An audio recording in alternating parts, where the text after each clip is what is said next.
Rogaški Slatini ponosni na opravljeno delo v minulem letu. V Šentjurju tudi letos trajnostno mobilno naravnani. Pravljičen obisk v pravljičnem Celju. Rokometne priprave na drugi del sezone.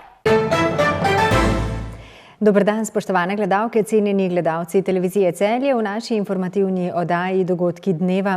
V Rogaški Slatini so ponosni na opravljeno delo v minulem letu. Realizirali so začrtane projekte, ki so jih izvedli na območju celotne občine.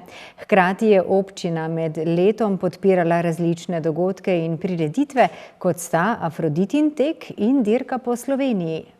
V minulem letu so v Rogaški Slatini uspešno brez pritožb izvedli 14 javnih razpisov in te projekte zaključili v predvidenih rokih. V mozaik športne infrastrukture so dodali skatepark in energetsko sanirali dvorano Balinček, v teku pa je gradnja objekta ob nogometnem štadionu. Mi smo si za ta 4-letni program mandata zadali izgradnjo dveh še novih objektov. Eden od teh je zgraditi še en tako velik objekt ob nogometnem stadionu ali pa v športnem centru, bolje rečeno v Rogaški Slatini ob Soteljski cesti, kot je obstoječi. Drugi objekt pa je izgradnja telovadnice pri podružnični osnovni šoli pri Svetem Florijanu. In za ta prvi projekt izbrani izvajalec bi naj objekt dokončal do začetka nove nogometne sezone. Gre pa za objekt velikosti 400 kvadratnih metrov. V pritličju bi naj bili dve novi garderobi, skladiščni prostori, prostori za sodnike, za masaže in tako dalje. V nadstropju ali pa v drugi etaži pa bi naj bila še enkrat tako velika tribuna za obiskovalce, kot je obstoječa.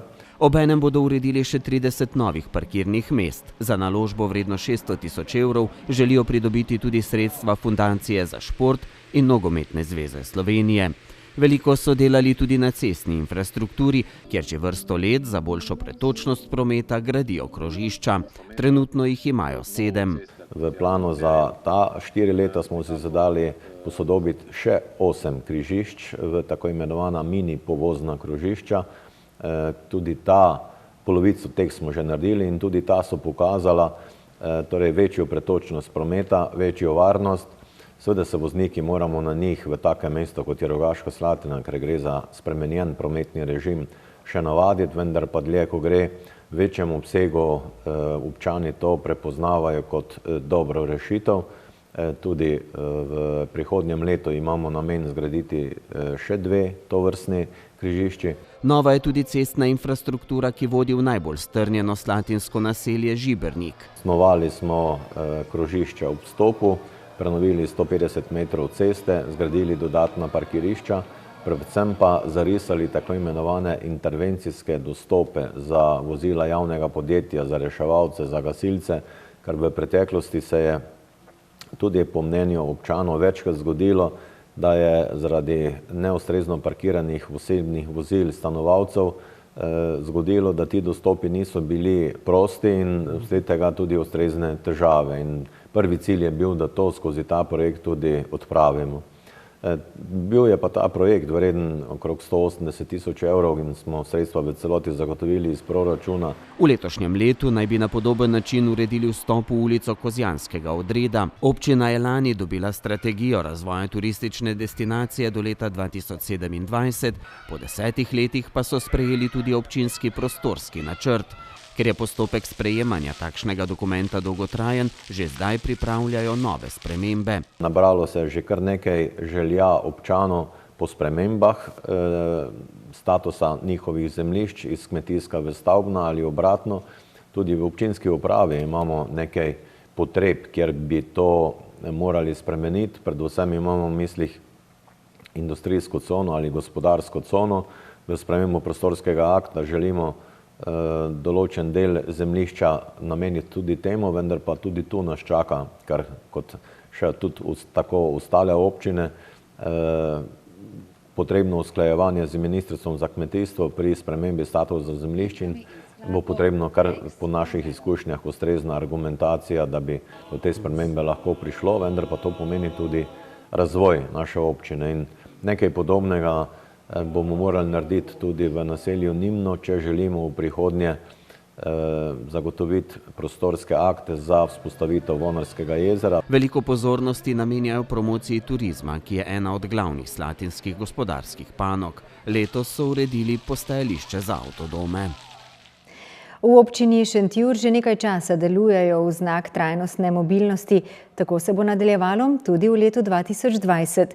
V ta namen bodo letos dokončali še projekt vzpostavitve kolesarskih povezav in tudi pešpoti ob potoku Pešnica. Na pot trajnostne mobilnosti v Šentjurju stopajo že nekaj časa, saj načela trajnostne mobilnosti že upoštevajo pri številnih projektih. No, v letošnjem letu pa naj bi bila dokončana tudi kolesarska povezava in pešpot ob potoku Pešnica v Šentjurju. Kolesarska pot od zdravstvenega doma do konca mesta, do konca ulice Miloša Zidančka. To je, bom rekel, ta faza, ki smo jo letos, oziroma prejšnje leto izvajali, v letošnjem letu jo bomo pa praktično tudi zaključili.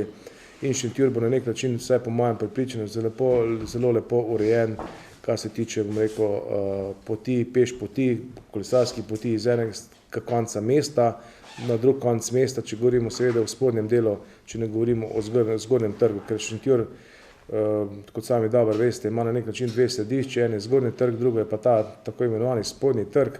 In ta spodnji trg bo zdaj, bom rekel, kar se tega tiče, zelo dobro povezan. V sodelovanju z državo in sosednjimi občinami pa načrtujejo tudi izgradnjo kolesarske povezave na relaciji Celje-Štore-Šentjur.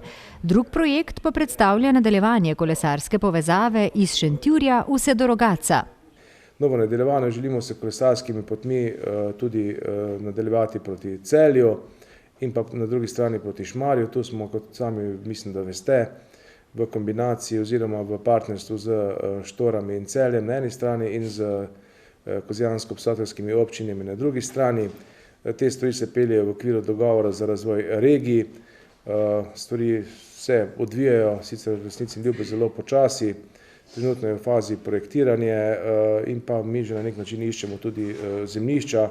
Jaz upam in želim, da bi v letošnjem letu to zadevo zaključili. Vsaj, kar se pri nas tiče občine Šentjur, nekih večjih problemov z zemljišči v resnici ni ljubo ne pričakujemo, čeprav se lahko tu zaplete, to mora biti konkretno realen in pošten.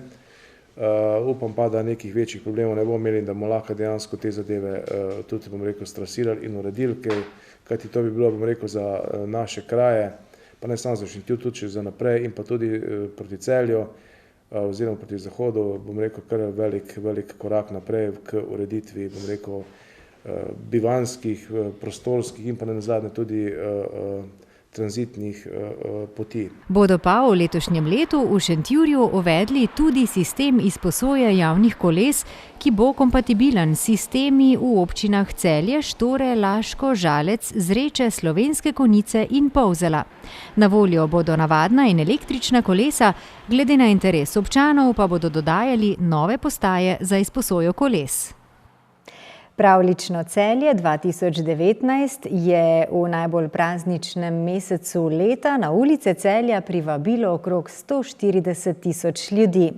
Od 30. novembra do 31. decembra so vsi ti uživali v številnih glasbenih dogodkih, božično-novoletnem sejmu ter pravlični deželi za otroke.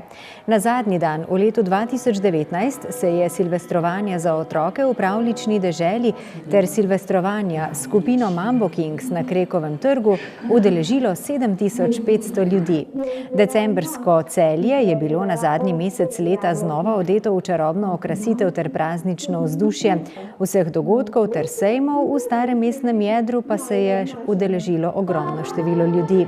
Zelo dobro so bile sprejete tudi informativne table za posamezna prizorišča pravličnega Celja z namenom usmerjanja obiskovalcev na posamezne lokacije. Ob tem pa so table pomagale pri urejanju pretočnosti obiskovalcev ter promociji posameznih prizorišč oziroma lokacij.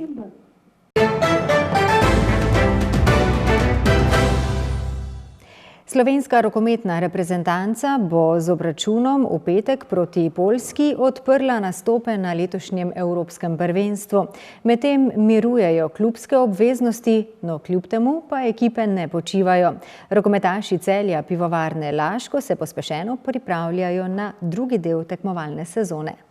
Rokometaši Celja Pivovarne Laško imajo po zelo pestrem prvem delu tekmovalne sezone v državnem prvenstvu in v Ligi prvakov za sabo nekaj zasluženih prostih dni.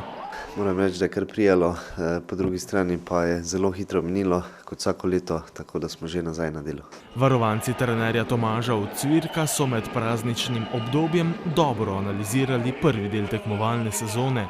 Ko smo pregledali malce stanje, smo lahko zelo zadovoljni s stanjem v prvi slovenski ligi. V Ligi prvakov smo naredili nekaj posla, z malce sreče bi lahko storili še več, lahko rečemo le ena res slaba tekma, tista na Norveškem, ampak ostalo pa nekako po pričakovanjih. Pivovari gredo zdaj s polno paro v priprave na drugi del tekmovalne sezone. Le-ta se bo nadaljevala v mesecu februarju. Začeli smo z začetkom na drugi del sezone. Postopoma bomo zviševali intenzivnost na treningih. Nismo popolni. Mislim, da manjka 3-4 oziroma še nekaj mlajših reprezentantov. Počasi se bomo kompletirali, tudi počasi se bo vrnil Diogo Silva, ki je imel probleme s poškodbo v zadnjem delu sezone. Tako da upam, da bomo v februar že vstopili v popolni postavi. Za celjske rokometaše v prihodnjih 2-3 mesecih čakajo zelo zahtevne in že odločilne tekme. Ja, seveda, predvsem teh februar in marec, teh 2 mesecih pričakujemo hud tempo, kajti čaka nas še Liga prvakov, 4 tekme, seveda pa tudi v državnem prvenstvu nekaj zelo pomembnih tekem, tako da bosta to odločilna meseca za to sezono. Jasno pa bodo tudi celjski rokometaši spremljali Evropsko prvenstvo ter stiskali pesti za izbrano vrsto Slovenije. Težko je napovedovati, imamo dobro ekipo, sedaj po menjavi trenerja ne vemo točno, kaj lahko pričakovati, ampak Slovenija z malce sreče lahko vedno meri najviše in verjamem, da so v tem trenutku dovolj samozavestni in da če se poklopi nekaj tekem, da lahko posežejo tudi po sanjskem rezultatu.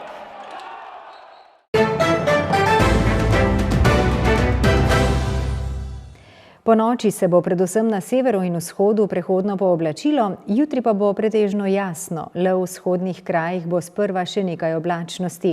Ponekod po kotlinah osrednje Slovenije bo zjutraj in dopoldne megla. Jutranje temperature bodo od -7 do -2, ob morju malo nad ničlo, najvišje dnevne pa od 5 do 10 stopinj. V petek bo več jasnine, zapihal bo jugozahodni veter, v soboto pa bo precej jasno, zjutraj in dopoldne pa po kotlinah megleno. Toliko o sončnem zimskem vremenu glede vremenskih napovedi. Za vse ostale dogodke pa seveda vabljeni v našo družbo spet jutri ob 18:30. Lepo se imejte in nasvidenje.